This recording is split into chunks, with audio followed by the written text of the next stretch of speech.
Hey, all you cool cats and kittens. Welcome back. Hope you enjoyed your 4-day little break from e-learning. As always, please do not hesitate to send me any questions or any way I can help. I am around. We're going to keep doing these kind of short little review videos, and at the end of each week, we'll have a little assignment posted. So we still have assignment one up there. If you haven't done it yet, please do so. Even though it might say late on it, don't worry about that. You can still submit it, no problem. So let me know if you have any difficulties there.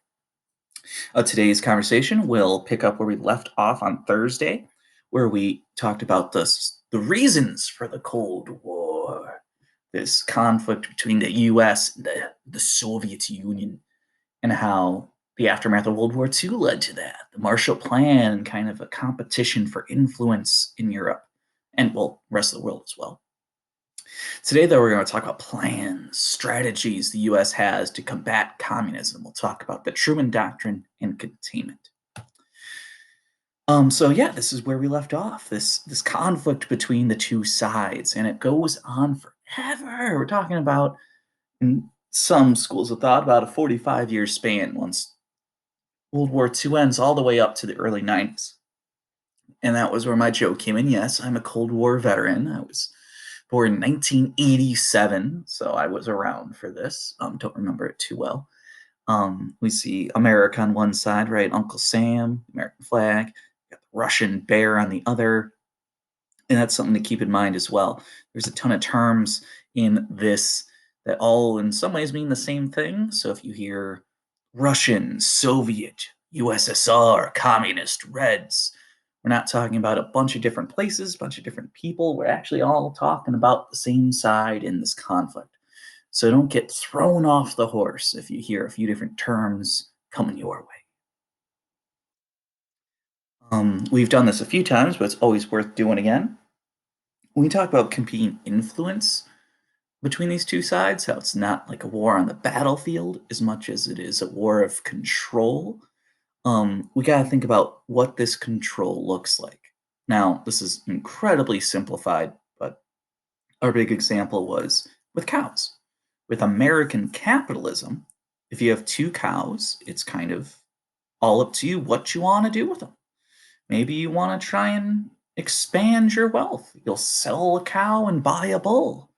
You'll turn the music down low and you'll hope they maybe catch each other's eyes and you get a few more. So, this is a lot of freedom here. You can have any choice you want, really, under American capitalism. This means you have the freedom to grow, succeed, become more powerful, gain wealth. But you also have the freedom to fail. If our cows get sick, that's on us. If we don't treat them good and we lose them, that's on us. The freedom to succeed, the freedom to fail. Now, on the opposite side of this, the Russian brand of communism is much more of a communal idea. We have two cows, but then the state or the government takes them and then provides us the resources we need from them. So there's a certain safety here, a certain security, but there's much less choice or freedom in the matter. These are not very compatible systems. American freedom of capitalism is not going to mesh well with communism. And communism isn't going to, on the flip side, work very well with these independent enterprises. So when we talk about economic control, it's very clear that these two systems don't work well together. And that's what we see here. On the left hand side, we see the Russian view of America. America is trying to expand its markets, its influence. We saw that with the Marshall Plan. If we want to keep growing economically, we need other countries to follow suit with capitalism. That's how we'll build up trading partners.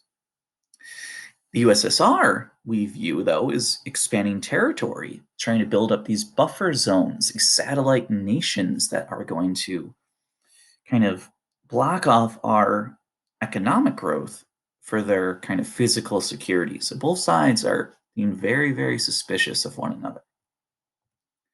So, how are we going to combat this growing communism? Well, the first plan is going to be here on the left. It's going to be the Truman Doctrine. Our second plan is going to be containment.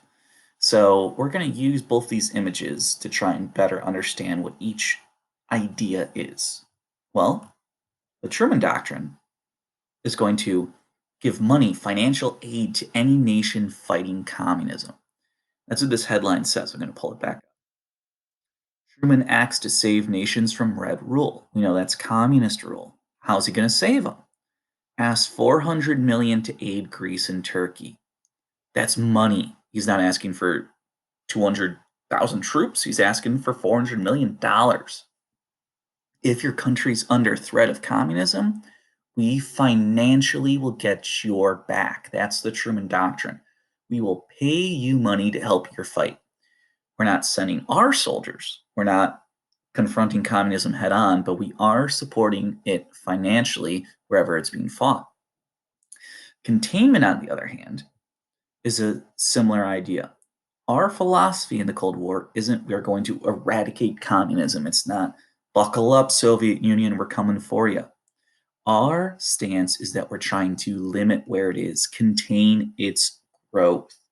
So if communism exists somewhere, well, we'll deal with that, but we can't stand it growing. We can't stand it spreading. Examples of containment will be in Korea and Vietnam, where we'll actually go to war over its spreading. We're not going to war to eliminate where it is. Containment is simply saying where it exists is where it will stay, it will not get any bigger. We see this kind of grow globally. Today, we have the United Nations, right? This connection of countries around the world. But in the Cold War, this was most notable by America forming NATO, this collection of countries around the world that will be on our side. And the Russians formed what was called the Warsaw Pact, this collection of countries on Russia's side. When you look at the map, you can see how scary this this Cold War really was getting. All of the countries in the shades of blue are NATO and America's allies. All the countries in red we see are the Warsaw Pact, Russia and their allies. So we can see how if something goes wrong here, we have prepared and set the scene for World War III. Hopefully, America's plans of the Truman Doctrine, paying countries to help fight communism, and containment, not letting communism spread, will work. But we'll see how that all goes in our next videos. So talk to you then.